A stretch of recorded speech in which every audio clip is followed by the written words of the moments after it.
বকেয়া ডিএর দাবিতে আন্দোলন আরো জোরদার করার হুমকি দিল যৌথ সংগ্রামী মঞ্চ। বর্তমান পশ্চিম বাংলা সরকার শুধু সরকারি কর্মচারী নয়, পশ্চিম বাংলার সমস্ত শ্রেণীর মানুষের সঙ্গে প্রতারণা করছেন।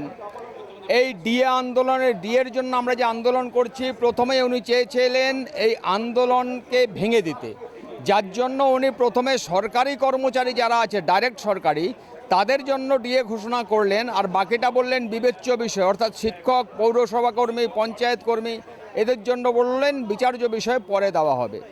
কিন্তু পরে দেখা গেল উনি সরকারি কর্মচারীদের যে প্রাপ্য ডিএ সেটাও দিচ্ছেন না। তাতে কি হলো, সেই সরকারি কর্মচারীরা কিন্তু ভেঙে গেল না, তারা সংগ্রামী যৌথ মঞ্চের সঙ্গে যুক্ত হয়ে আন্দোলন আরও তীব্রতর করার প্রচেষ্টা করলো। তখন উনি বলছেন না শিক্ষকদের, পৌরসভা কর্মীদের দেওয়া হবে। এবার উনি যে লিস্ট পাবলিশ করছেন সেখানে দেখা যাচ্ছে প্রচুর অসঙ্গতি রয়েছে। উনি দিয়ে সঠিকভাবে দিচ্ছেন না, সুপ্রিম কোর্টের আদেশটা মানছেন না।